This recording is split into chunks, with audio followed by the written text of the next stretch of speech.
Hey everybody, this is Perch. Been a while since we talked about DC in trouble or dying. So here's a mail asking kind of that very question, and but bringing a little something new to the whole picture. And it's titled DC is slitting its own wrist, and how long until it dies of blood loss, and can any amount of stitches save it? So sorry for the gruesome analogy to start this off. I've been watching your channel for about 2 years now, off and on. I really like your perspective. I see it everywhere. DC is dying. The numbers are horrible, etc., etc. But I don't see any solutions being called out, and I'm not in the business. I'm just a guy, that's a trademark phrase, who loves DC. Oh, okay, so you change it. And considering I don't read Marvel and barely read indies, if DC ever dies, I will be bored as hell. I'm probably largely out of comics. See, I am with a lot of people when I say that Batman is getting boring. I imagine DC as a grocery store. Just stick with me on this one. They have thousands of products, thousands, but chicken and chicken products sell well. They sell real well. So they stocked up 85% of the store with chicken products. Yeah, chicken is good, but at some point, I'm going to want something else. The problem is that steak, cheese, vegetables don't sell well enough. So they keep milking the chicken products for all they're worth, or take a risk, and they do not want to take a risk. And the reason why it's mostly their fault, they soiled the steaks and let the cheese get moldy, but we can't change the past. All we can do is move forward. That's a good analogy. I mean, I think that's, and it is one of those cases where Batman, I mean, there comes a point where there's only so many Batman stories you can tell, and as they tell more creative Batman stories, they start to seem weirder.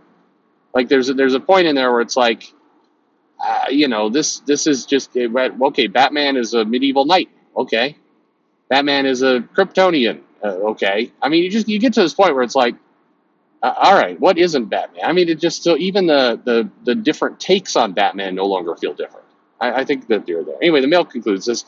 So this paradox is happening, and it's only getting worse. So how do you break the loop? How do you stop the bleeding when it might just be too big to stitch up? Good question. So first off, I want to throw this out there because for all the DC is dying kind of comments, one thing is true, and I think this is a fact. I think probably most of you will recognize this. Have you ever, and I'm talking over your entire time reading comics, 30 years, 40 years, 10 years, whatever it happens to be, have you ever disliked a comic? And then a new creative team came on, and they did something, they threw a pitch out, a new type of story, and you're like, holy shit, this is great, I'm in. Have you ever had that happen? You might notice that it doesn't happen gradually. It's not like, you really hate this comic, it's just terrible.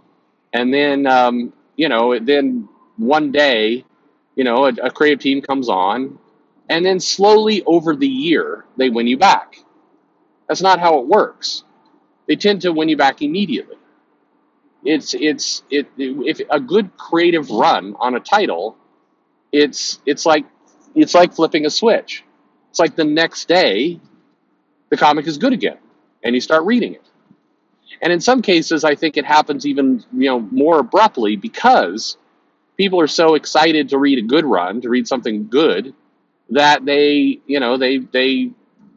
they'll forgive even some sins because in their minds it shifted from trash to good, so they're happy.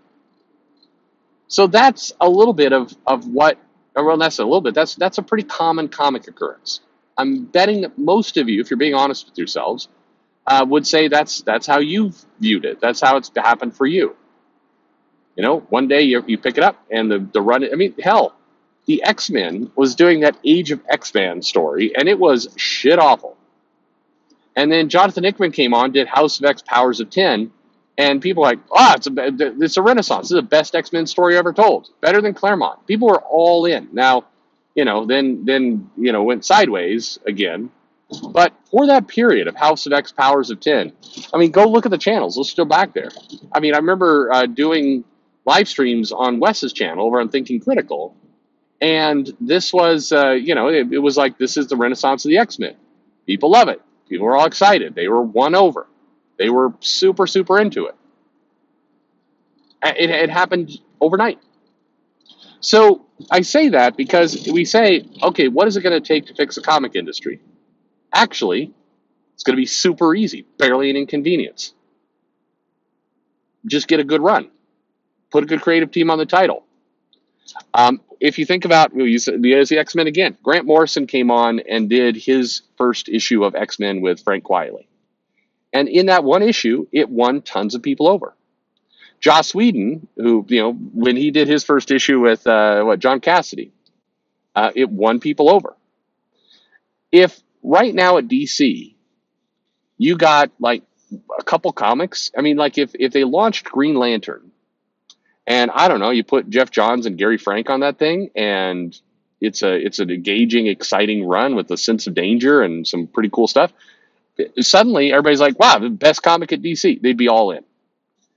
You do that 3 or 4 more times with other core titles, and people are going to be calling it the Renaissance of DC.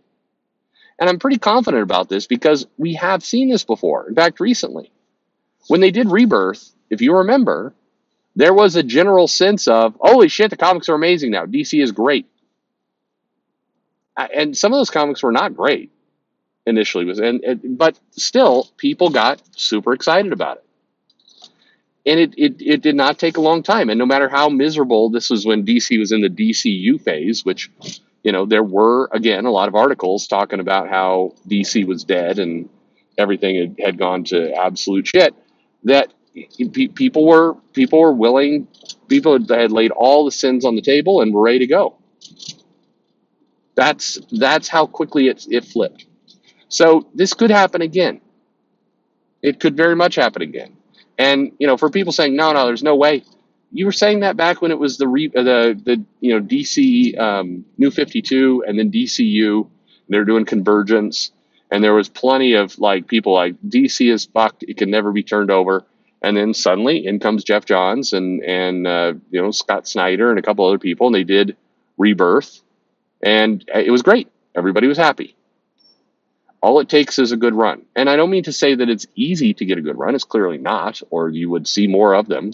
But if they put a good creative team, they put good comics out, it doesn't matter how big the wound is on DC, no matter how much it's bleeding, people will be up. They'll be all over it. And it'll turn around. And that's kind of the cool and magical thing about comics, in that no matter how shitty it gets, it can be amazing 30 days later. It's very possible. Now, what's also true is that it can, it cuts both ways. You can be in the middle of an amazing run. They change the creative team. They take some left turn, and suddenly it sucks. For example, I think a lot of the people who are very excited by Hickman and House of X Powers of 10, 4 months later are like, what the fuck is this? And it flipped. As the creative teams changed, as we got into, a year later with Ten of Swords, I mean, everybody was pissed off at that point. So you can choose to look at it glass half full or glass half empty. But what I've told people in the comic store before is, any comic that you are reading right now has a potential to be incredible and shit, and probably over the next 5 years will be both at one point or another. And that's just how it goes. So I think it could easily happen. DC absolutely has a Batman problem. They absolutely have an issue where they've gone to the well so much with Batman that they have devalued a lot of their comics. In theory, this could make it easier for a good run to emerge. If you get somebody who's just really passionate about the Flash, who loves the Flash, has a great story in their mind for the Flash, and they can get onto that title, they can turn it around quite easily because, unlike Batman, people aren't really paying attention, and you could get away with doing some really groundbreaking, incredible run. The barrier to all this, of course, is the current editorial and leadership at these companies are fond of the current way they're producing the comics. And as long as they're fond of it, nothing's going to change. So, like I've said before in other videos, you probably need a leadership change. But if you get people who have the will to, put out something amazing, put out some amazing comics, that perception of DC will change overnight. Same thing with Marvel, all of it. Because, we know this is true because we've seen it before. We've seen it flip.